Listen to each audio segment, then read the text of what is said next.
Depuis cette salle 6 à Treichville, ce formateur échange avec plus de 150 jeunes connectés à Boaké, Bondoukou et Mans. Nous sommes au camp jeune virtuel d'éducation à la santé sexuelle et à la vie saine, une activité organisée par l'AIBF, l'Association ivoirienne pour le bien-être familial, pour améliorer les connaissances des adolescents et des jeunes en cette période de fête sur les questions sexuelles. Le jeune qui va à l'école, le jeune qui est dans le secteur informel, rêve de devenir ce jeune influent, ce jeune qui a les moyens, ce jeune qui peut échanger librement avec ses amis, et cela passe par une éducation complète à la sexualité. À travers le web, durant 5 jours, les jeunes participants ont pu apprendre les bonnes pratiques en matière de santé sexuelle et partager des expériences de vie. On a abordé plusieurs sujets liés à l'éducation complète à la sexualité, des sujets tels que la jeunesse et la sexualité, des sujets tels que les violences basées sur le genre, la consommation de la drogue, stupéfiants, l'alcool, la gestion de l'hygiène menstruelle, le VIH-Sida, les IST. C'est beaucoup d'informations qu'on donne à nos amis jeunes afin qu'ils puissent gérer leur sexualité, afin qu'ils aient une sexualité responsable et saine. L'Association ivoirienne pour le bien-être familial existe depuis 1979 et accorde une place de choix aux adolescents et aux jeunes dans la mise en œuvre de ces différents projets et programmes. 71 nouveaux cas, 22 152 cas confirmés, 21 752 personnes guéries et 135 décès. Tels sont les chiffres du point de la situation sanitaire de la maladie du nouveau coronavirus du dimanche 27 décembre. Des chiffres qui montrent bien que la Covid-19 est une réalité en Côte d'Ivoire. Une situation qui inquiète et interpelle de nombreuses associations, dont l'ONG Hop Côte d'Ivoire.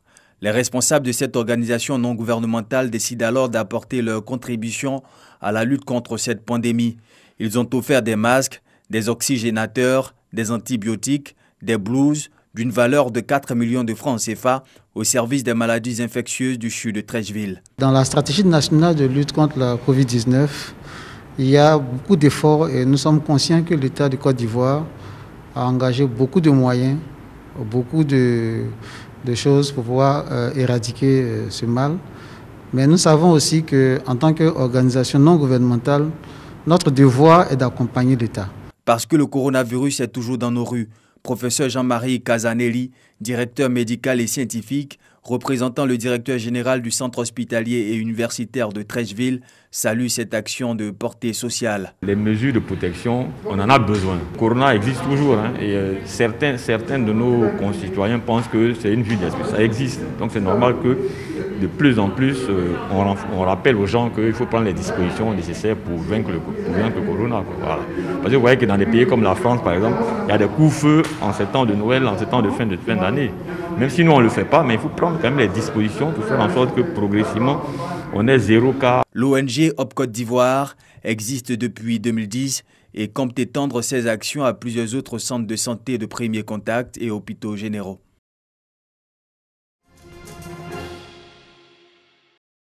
La prise en compte des femmes dans tous les domaines du projet de pôle agro-industriel de PAI Bélier devient un impératif. C'est tout le sens de cet atelier de formation à l'endroit des responsables en région qui agissent dans le projet.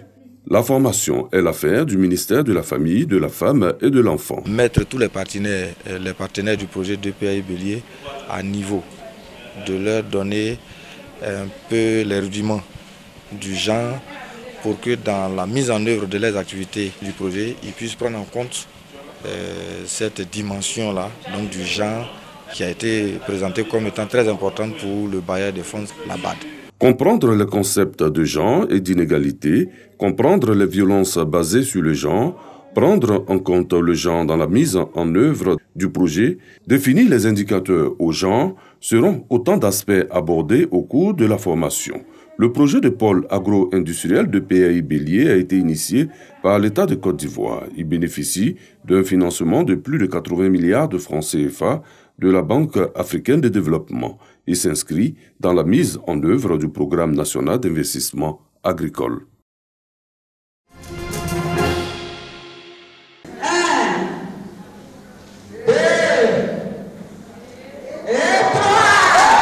Pierrette Camara, investie nouvelle présidente de l'Association nationale des épouses de policiers de Côte d'Ivoire, ANEPSI. Élue le 3 octobre dernier avec 65,60% de voix, elle reçoit le flambeau qui fait office du démarrage effectif de sa mission. Ma mission, c'est d'œuvrer pour le bien-être du policier et de sa famille.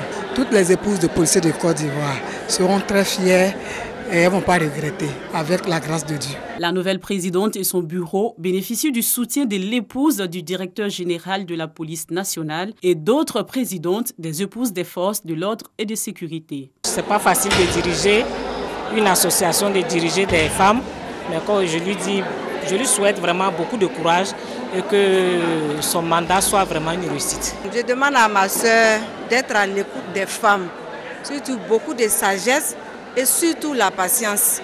Sans la patience, on ne peut rien faire. Sans ces conseils, je peux donner à ma soeur.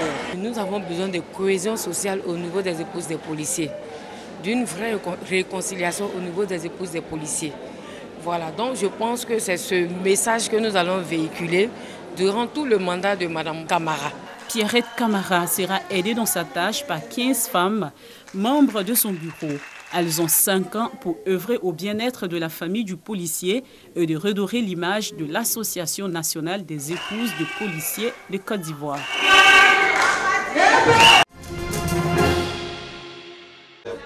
Le terrain de Vridi, cité, pris d'assaut par les femmes de la commune de Port-Boué. Elles sont venues nombreuses. Écoutez le message de paix et de cohésion sociale prôné par Tiekora Nicole. Par cette action, la présidente de l'Association des femmes unies de Côte d'Ivoire pour la paix et la cohésion veut mettre en avant l'importance des alliances interethniques. Depuis le temps de nos parents, quand il y a un problème, ça ne va pas à la police, ça ne va pas à la gendarmerie. On appelle un allié là et puis il vient régler. Et c'est nous faut là, il vient, il règle. Ou bien un gourou est là, il vient, une fois il parle, c'est fini. Je dis à mes femmes qu'on n'a qu'à dans la paix, on est dans la joie, on n'a qu'à s'aimer. Oui. On voit Doula, Abé, Bété, on n'a qu'à se faire à tout pour avancer le pays. Outre cette campagne de sensibilisation, la présidente de l'Association des femmes unies de Côte d'Ivoire pour la paix et la cohésion sociale et ses partenaires ont offert des kits sanitaires dans le cadre de la lutte contre la Covid-19. En tant qu'enfant de Port-Boué, on n'a pas voulu rester en marge de cela au fait. Hier, nous étions à 73 cas. Cela signifie que simplement, il y a toujours encore des cas de Covid. Donc il est important pour nous de sensibiliser la population dans ce sens-là.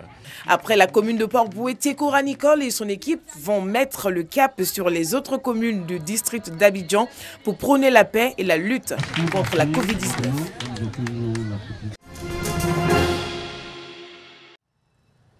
Les Centrafricains entrent à peur et soulagement au lendemain de la présidentielle. L'explosion de violence redoutée n'a pas eu lieu à Bangui. La population a décidé de sauvegarder la démocratie, raison pour laquelle ils se sont mobilisés, je peux dire, dans la capitale massivement, pour aller voter.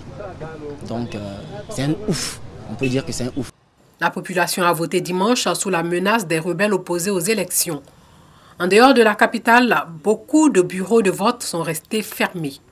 L'ONU avait déployé 13 000 casques bleus et policiers.